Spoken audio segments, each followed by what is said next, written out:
Como um órfão sem dinheiro ou conexões, constrói a marca de relógios mais famosa do mundo.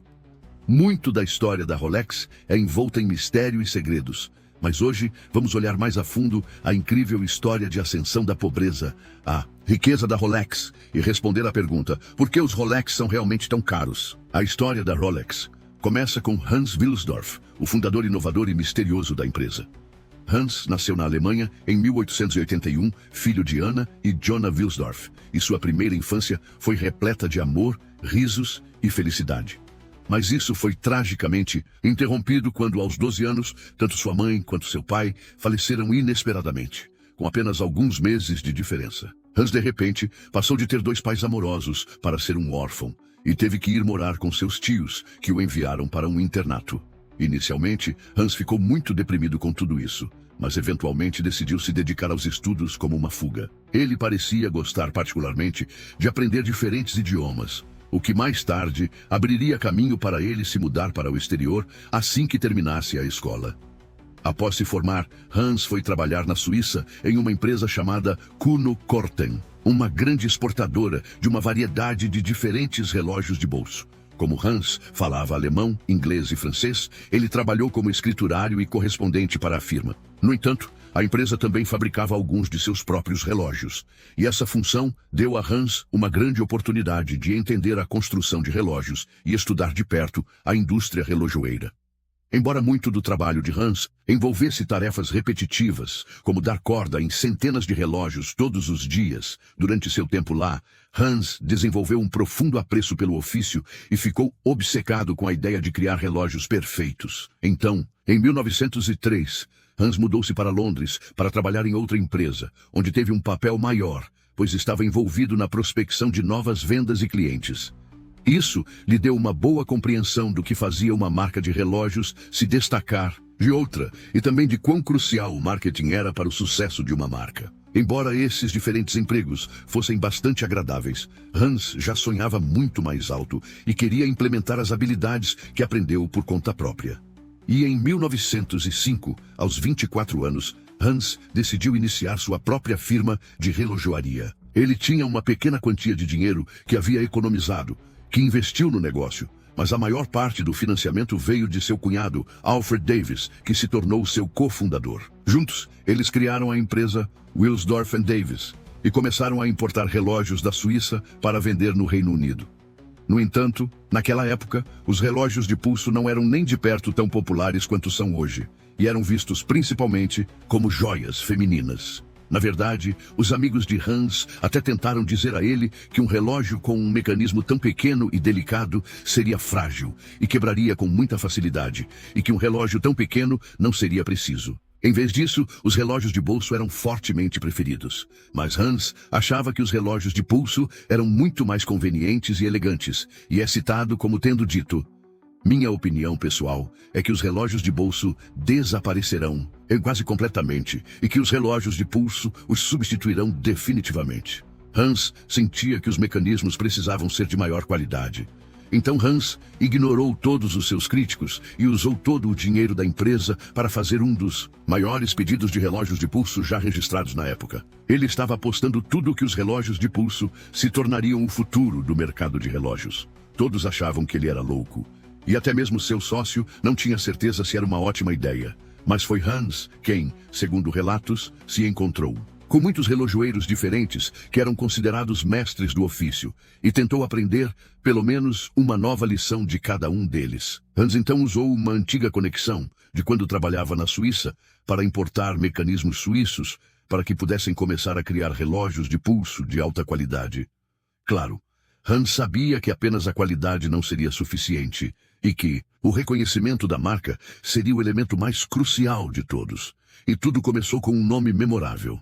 A origem do nome Rolex é um tanto curiosa. Hans afirmou que inicialmente tentou combinar letras aleatórias do alfabeto de todas as maneiras possíveis para criar centenas de nomes únicos, mas nenhum deles parecia certo.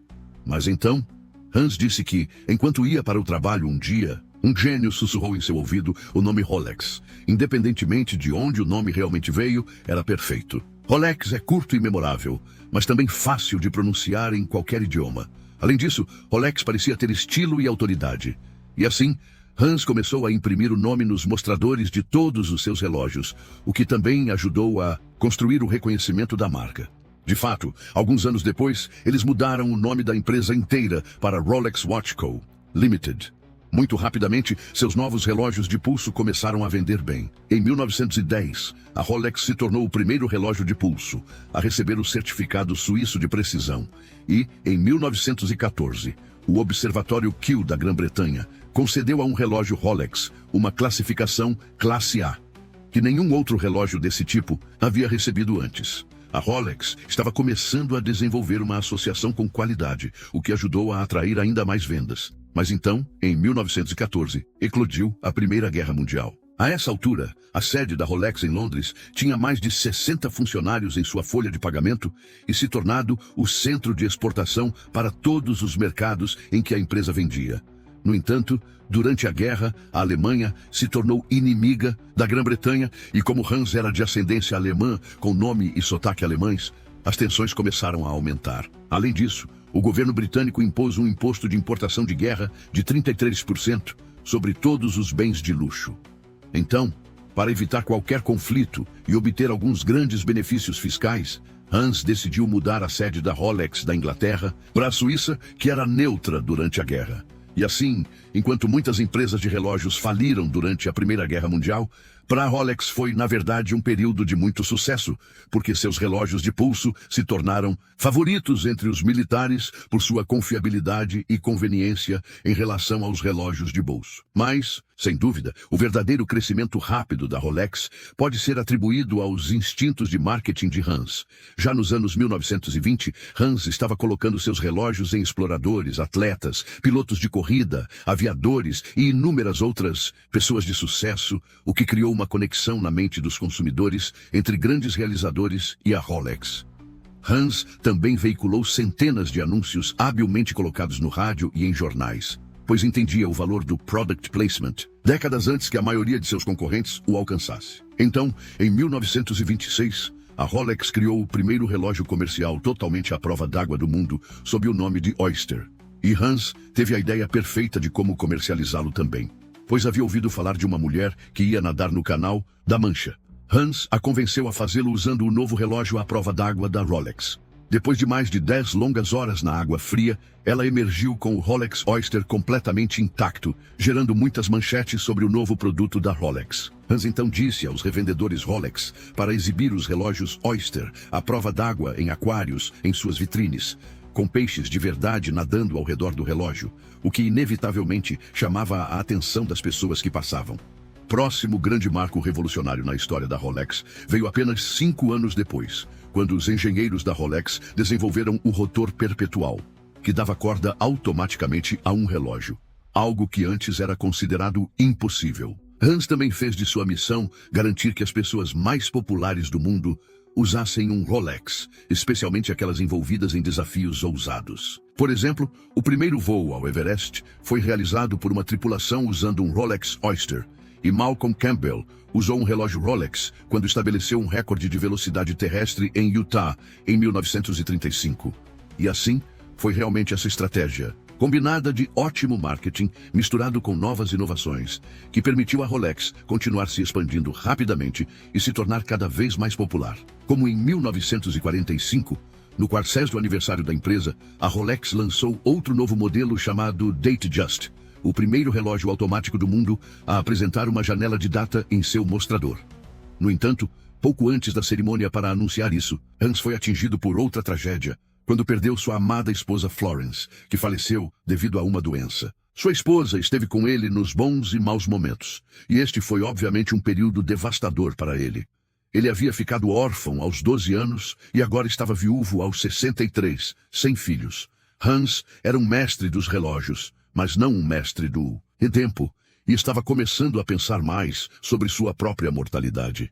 E assim, Hans passou os anos seguintes desenvolvendo uma maneira de garantir que o futuro de seu império, que ele construiu do zero, fosse mantido em boas mãos. É por isso que, em 1946, ele estabeleceu a Fundação Hans Wilsdorf e transferiu sua participação de 100% na Rolex para a fundação.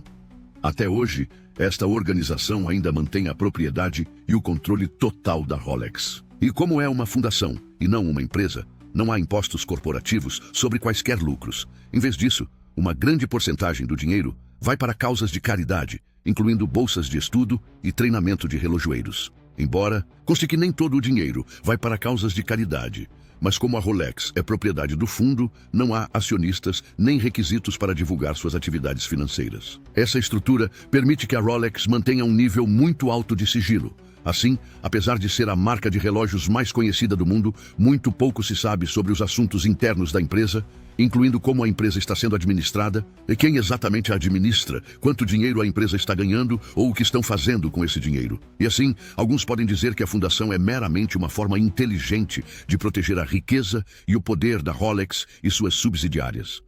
Os funcionários da Rolex também têm acordos de confidencialidade rigorosos, e consta que nem mesmo fotos são permitidas dentro do prédio da Rolex. E assim, a Rolex opera nas sombras, tornando quase impossível criticar qualquer coisa que a Rolex faça, porque ninguém realmente sabe. O que sabemos é que quando Hans morreu em 1960, os novos proprietários da Rolex continuaram a ajudar a empresa a ir de vento em popa. No entanto, houve um grande obstáculo nos anos 1970, quando veio a Revolução do Quartzo, que foi a introdução de relógios a bateria que eram mais precisos e muito mais fáceis e baratos de produzir em massa. Como resultado disso, esses relógios de quartzo inundaram o mercado e muitos fabricantes de relógios mecânicos faliram. Entre 1970 e 1988, o emprego na relojoaria suíça caiu de 90 mil para 28 mil.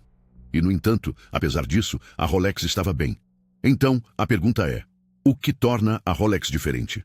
Por que eles podem continuar cobrando tanto por seus relógios? Por que os Rolex são realmente tão caros? Em 2017, um Rolex Daytona, que pertenceu ao falecido astro de Hollywood Paul Newman, quebrou recordes quando foi vendido em leilão por um preço impressionante de 17,7 milhões de dólares. Embora você definitivamente não precise gastar tanto dinheiro para obter um Rolex, mesmo um modelo mais básico custaria muitos milhares de dólares. Então, por que as pessoas estão dispostas a gastar tanto para comprar um Rolex, quando este relógio similar é muito mais barato e todos nós temos a hora em nossos smartphones de qualquer maneira? Bem, quando você pesquisa isso no Google, a resposta parece bastante direta. Basicamente diz que os Rolex são simplesmente muito bem feitos. É por isso que eles são tão caros, porque você está comprando algo que vai durar a vida toda, presumivelmente. Este é um sentimento agradável, que a Rolex cobra tanto porque seus relógios resistirão ao teste do tempo. Mas claro, essa certamente não é a história completa. Você não precisa gastar dezenas de milhares de dólares apenas para obter um relógio que dure muito tempo. Então, primeiramente, sejamos óbvios, Rolex não é apenas um relógio, é um símbolo de status.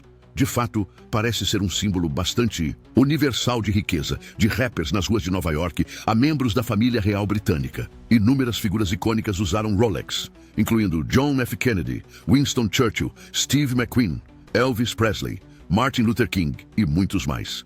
E esse nível de status é claramente graças à estratégia de marketing de alta visibilidade da Rolex, onde ela se associa ao sucesso. Por exemplo, a Rolex é o cronometrista oficial de Wimbledon e da Fórmula 1, e patrocina muitos eventos de prestígio que pessoas ricas assistem ou frequentam, como campeonatos equestres e de golfe.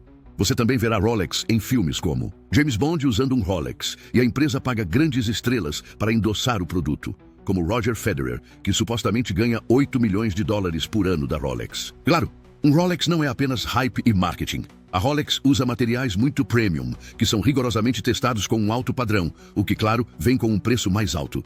E, claramente, há trabalho manual necessário para criar relógios mecânicos de alta qualidade, e os salários são alguns dos mais altos do mundo. Além disso, a empresa também investe pesadamente em seus próprios laboratórios científicos para pesquisar e criar novos relógios. No entanto, uma postagem interessante de alguém que conversou com um relojoeiro estimou que um Rolex que vende por cerca de 7 mil dólares poderia custar apenas cerca de 7.600 para fazer, e algumas outras estimativas colocam suas margens de lucro em até 20 vezes o custo de fabricação do relógio, com o restante dos lucros sendo gasto em publicidade e patrocínios da Rolex para manter a marca exclusiva e desejável. Claro, se a Rolex não fizesse isso, não teria o mesmo status, que é o motivo pelo qual a maioria das pessoas quer um Rolex em primeiro lugar. E reconhecidamente, por causa do sigilo da Rolex, não sabemos o custo exato com certeza. Mas o que está claro é que, embora os relógios Rolex sejam de alta qualidade, Muitos entusiastas de relógios dizem que existem relógios de maior qualidade a preços mais baratos. Rolex não são os relógios mais raros ou mais caros do mundo. E os extremamente ricos ou entusiastas de relógios mais fervorosos são muito menos propensos a adquirir um Rolex, pois existem outras marcas de relógios de luxo que eles provavelmente prefeririam. A diferença com essas outras marcas é que elas gastam muito menos em marketing, razão pela qual a maioria das pessoas fora de uma comunidade de relógios não tem ideia de que elas sequer existem. Em vez disso, a Rolex é uma marca aspiracional da classe média alta porque, embora sejam relativamente caros, são alcançáveis para a classe média. Um Rolex é acessível se alguém realmente economizar. Então, com a Rolex, você evidentemente está pagando muito pela marca e seu prestígio. Há até um boato de que Hans disse uma vez: apenas um ótimo marketing é necessário para tornar uma empresa bem-sucedida. Porque, claro, preços altos permitem que a Rolex pague mais pessoas influentes para usar seus produtos ou patrocinar eventos de prestígio, o que cria mais demanda, o que lhes permite cobrar preços mais altos. No entanto, para ainda manter essa imagem de prestígio e exclusividade, a Rolex só vende seus relógios através de revendedores autorizados e geralmente não há ofertas especiais ou vendas. De fato, consta que a Rolex até recompra estoques antigos de lojas para garantir que nenhum excesso de estoque seja vendido com desconto. Porque ser percebido como um produto com desconto seria ruim para a imagem da marca. E eles não querem que seus produtos pareçam fáceis de obter. Um ótimo exemplo disso é quando Hans percebeu que estavam perdendo muitas vendas de pessoas que não podiam pagar um Rolex. Mas em vez de fazer um modelo Rolex mais barato, eles introduziram uma marca separada chamada Tudor. Os relógios são muito semelhantes, mas foram feitos sob um nome de marca diferente, para não arriscar diluir a marca Rolex, tornando-a muito acessível e barata, e assim prejudicando a posição da Rolex como símbolo de status. Mas isso vai ainda mais longe, pois acredita-se que a Rolex cria artificialmente escassez para seus produtos. Veja bem, a Rolex fabrica cerca de 800 mil a 1 milhão de relógios por ano, o que é muito menos do que a demanda por seus relógios. Mas o motivo da escassez é provavelmente que eles limitam deliberadamente a oferta para manter a demanda alta, o que lhes permite manter os preços altos, já que o tempo de espera pode variar de 6 meses a 3 anos. Revendedores autorizados às vezes afirmam que a empresa está subfornecendo o mercado para aumentar o preço e se envolvendo em fixação de preços em todo o mundo para manter o valor de seus relógios. Porque, embora seja verdade que seus relógios levam tempo para serem feitos, é improvável que seja tanto tempo quanto alguns dizem. Há relatos de que um único relógio leva um ano inteiro para ser produzido, pois a Rolex não terceiriza a produção. Quando, na realidade, há relatos conflitantes que questionam isso e sugerem que algumas pequenas partes dos relógios são terceirizadas e que, ao contrário da crença popular, os relógios Rolex não são inteiramente feitos à mão, com máquinas sendo usadas em algumas etapas. Novamente, isso não significa que os Rolex não sejam de alta qualidade. Claramente há muito trabalho e precisão em cada um. Mas o que isso significa é que se a Rolex realmente quisesse produzir mais relógios, provavelmente poderia. Mas eles preferem que haja alguma demanda não atendida e uma lista de espera. Isso não é uma limitação por causa do tempo que cada relógio leva para ser feito, é apenas uma estratégia de negócios inteligente. O que talvez seja mais interessante sobre isso é que a Rolex pode ser descrita como um bem de Veblen, que é um produto que contradiz a oferta e a demanda normais. Porque quando você normalmente está comprando algo, digamos, um copo de cerveja, quanto menor o preço, maior a demanda. Se um bar baixasse o preço para $1 por copo, as pessoas fariam fila e comprariam bastante. Mas por outro lado, quanto mais o preço aumenta, menos pessoas gostariam de comprá-lo. No entanto, com um bem de Veblen, quando o preço aumenta, a demanda também aumenta. Em outras palavras, preços mais altos levam a mais pessoas querendo-o. Isso porque os bens de Veblen são frequentemente comprados para sinalizar status. Por exemplo, se a Rolex começasse a reduzir seus preços passivamente, provavelmente haveria menos demanda, pois a Rolex perderia sua percepção premium se todos tivessem um. A boa notícia é que, mesmo que muito do preço de um Rolex não venha apenas da qualidade do relógio, isso não significa que não valha a pena. Graças à rica herança e reputação da Rolex, eles geralmente mantêm seu valor ou podem até aumentar de valor se bem conservados, permitindo que as pessoas o vejam como um investimento. Eles ainda valerão um preço semelhante mesmo anos após o uso, algo que pouquíssimas outras marcas de relógios alcançaram. A parte maluca é que a Rolex era inicialmente considerada mais um relógio-ferramenta por sua utilidade do que um relógio fino ou item de colecionador. Mas através de sua estratégia de marketing e vendas, a marca caminhou em direção ao luxo e, subsequentemente, tornou-se uma das marcas mais valiosas do mundo.